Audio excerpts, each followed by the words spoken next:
Hi all.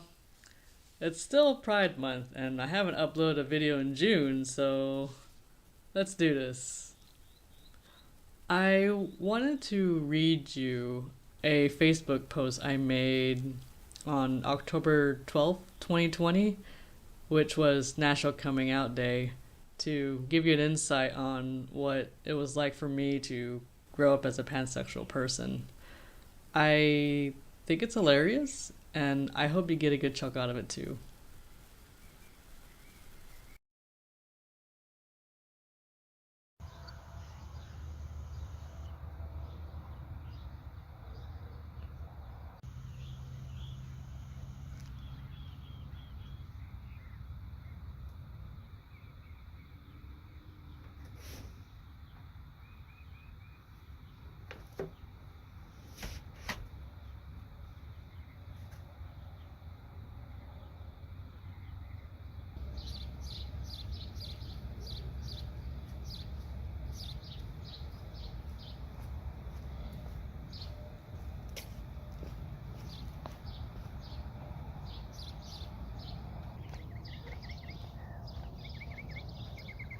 Mid 1990s.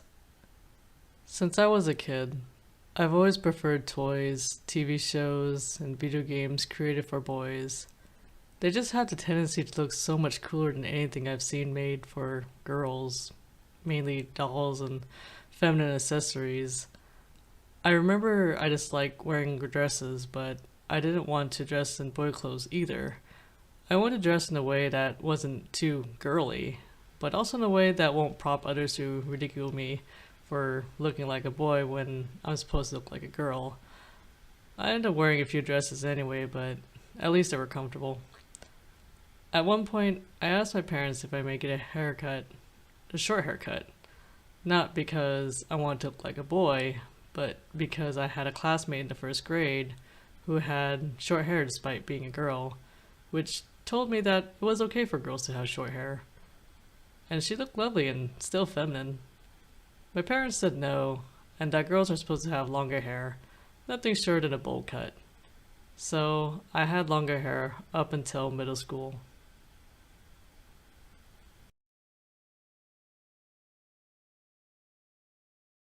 Early 2000s. After wearing logoless school uniforms in the late 90s, I continued to wear logoless clothes, with the exception being a few Pokemon shirts. Without a logo or some design of a popular character, e.g., Batman, Barbie, Looney Tunes, etc., I was probably the most boring looking kid at the school playground, which was fine because no one could make fun of me for displaying a passion of my favorite series. Then again, I didn't associate myself with other kids anyway. No actual friends, no prominent enemies, just me and a notebook I drew on. So I spent a lot of my childhood in my head. If not in my head, then in a space where a TV displayed a show or video game I enjoyed. One of the many shows I watched around this time was Dragon Ball Z. The Cell Saga is a notable example for this post because I saw a character I didn't know I was actually infatuated with. The character, a blue-eyed, blonde-haired woman, is named Lazuli, or as she's called in the English dubs anime, Android 18. I liked her because I thought her character design and personality was interesting. Her interaction, or fight rather, with Vegeta especially made her stand out as a sexy badass android to me. Another character I like in a similar fashion is named Aya Bria from the video game series Parasite Eve, also blue-eyed and blonde. Wow, who would have thought? But wait, there's more. I was also infatuated by a monk class character named Lucius from the Fire Emblem series, but it was okay because he's male. Again, blue-eyed, blonde hair. But a little before I saw Lucius for the first, I came across another Fire Emblem character due to the video game Super Smash Bros. Melee named Marth. Male swordsman, but feminine as hell, especially with that tiara on his head and the victory poses he does. It's all good, because he's male. Therefore, it was not gay to like him. Him, a fictional character.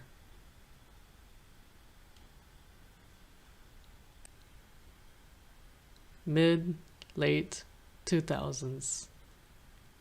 This era was really a continuation of what I already mentioned in this post. I still wore plain logoless clothes. I was still passing time in the real world by being inside my head. I finally got my hair cut, and sure enough, I was mistaken for a dude. But I also made some friends I can hang out with during my lunch recess. Moreover, middle school was the time I finally created my own characters, the ones that lasted long enough to show up my master's thesis 15 years later. They're the quartet that I discussed in my YouTube video, How to Manny. Initially, 2 of the 4 characters were supposed to be in a heterosexual relationship. Then I tried to see what happened if 2 of the characters were in a homosexual relationship.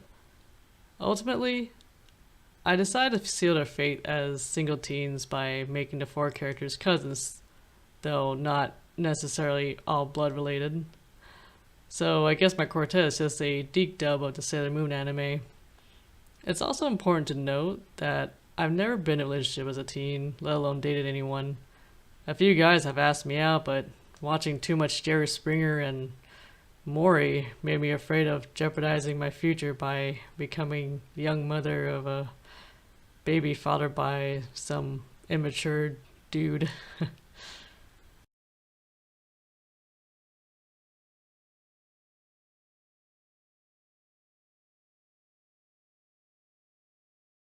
2010s to present. After enduring high school without dating a single soul, I was certain I was asexual. I've only ever been attracted to fictional characters, so I concluded that I'm not interested in a relationship. I took a lot of pride in the idea I was satisfied with the happiness I offered myself. The idea I was unique and independent from common human necessities like affection. Super pretentious, I know. I've had others ask me out during my community college years, but I respectfully declined and offered my friendship instead. As silly as it sounded back then, I was already in a relationship with my education. My future career came before even the idea of a relationship. During my community college years, however, I had at least 2 classmates I was attracted to. I wasn't interested in dating them, but I found myself hyperventilating whenever I was around them. They didn't have blonde hair and blue eyes, but they were both tall women with slender frames. One of them even looked like the Fallout 3 version of my Vault Dweller, my mascot Boltus. And I literally saw her every weekday because we took 2 classes together one semester. And it was that semester I realized I too do not know how to talk to a girl I thought was attractive.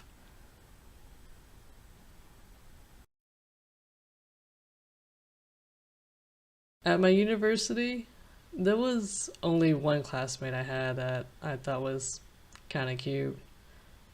But it was nothing as emotionally chaotic as the experience I had with the real life Vault Dweller. And I found more fictional characters to be infatuated with. A few being from Fire Emblem Fates. So here are the characters that I mentioned in the original Facebook posts. And of course, the Pokemon Go team leader, Candela, who since 2016 is still my main waifu. But nowadays, I also have a husbandu, Claude from Fire Emblem Three Houses.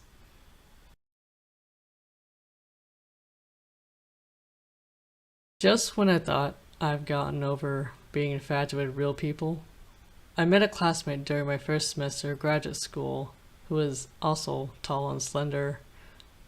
I saw her most weekdays and I had given her rides back to her place. As time progressed, I realized I was really attracted to her. After dropping her off, for example, I would experience euphoria and embarrassment.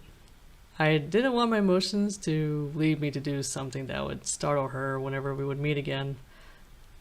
So I repressed my feelings, which was easy to do since she was graduating soon at the time.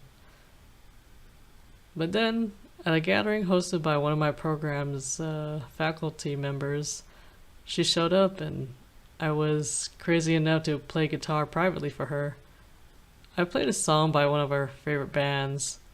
She didn't remember the song, but I played it.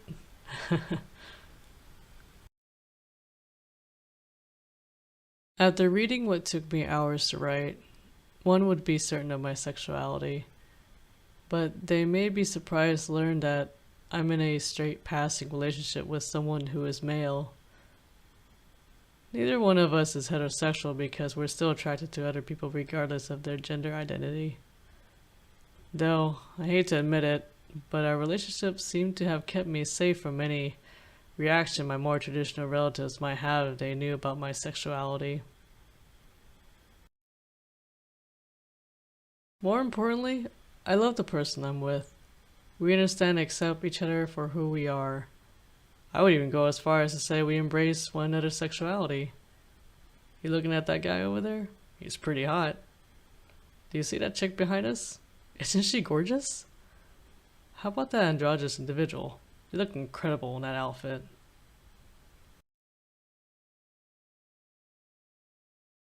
Why did I spend hours writing this? I guess National Coming Out Day really got me thinking about my biography. That is, my experiences as someone who struggled to accept who I am, and as someone who still struggles to officially come out. Most people who know me already know about my sexuality, but coming out to me means revealing who you are to people who are likely to react aggressively. I've never came out to my mother, and I'm pretty sure I never will. I don't feel the same urgency to reveal that part of me. It's more than enough to have friends who do support me regardless of how I identify myself, and for that, I am ever grateful to all of you. Thank you.